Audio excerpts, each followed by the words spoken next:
Spoilers for Star Wars, Episode 8, The Last Jedi ahead. Star Wars, The Last Jedi writer/director Rian Johnson shares the story build-up that led us to the death of Supreme Leader Snoke.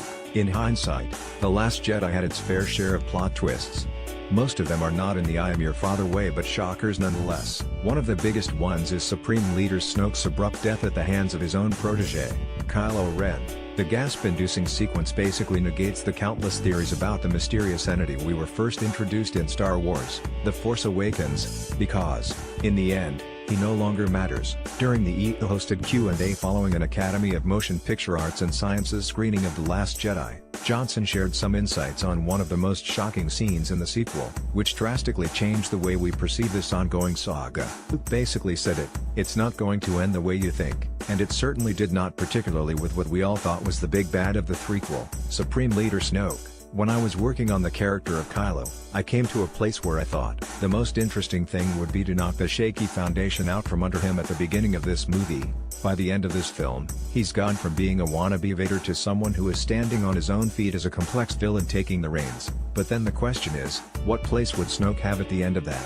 That made me realize the most interesting thing would be to eliminate that dynamic between the Emperor and pupil, so that all bets are off going into the next one. That also led to the possibility of this dramatic turn in the middle, which could also be a really powerful connection point between Kylo and Rey. It would have stopped any of these scenes dead cold if he had stopped and given a 30-second speech about how he's Darth Plagueis. It doesn't matter to Rey. If he had done that, Rey would have blinked and said, "Who?" and the scene would have gone on. And I'm not saying he's Darth Plagueis.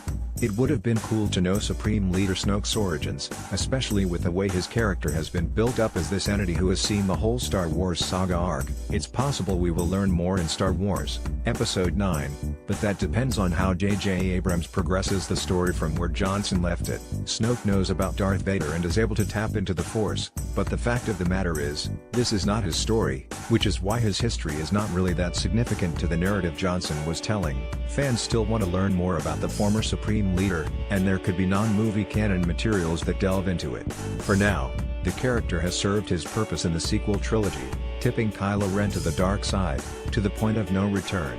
There is a significant part of the Star Wars fandom that was not exactly thrilled with the creative choices that Johnson took in The Last Jedi. Some of them felt like he took too many risks to the point that oftentimes, it no longer feels like it's the Star Wars that we know and love. However, this is actually the best way to progress the saga: spin it on its head, introduce new concepts that could be the building blocks for more films set in the galaxy, far, far away, and challenge the past to evoke more questions that could be answered in the future. If anything, Episode 8 changed the usual dialogue when it comes to franchise films centering on theories about what comes next by grounding on the present and dissecting everything that has just happened. Source: E.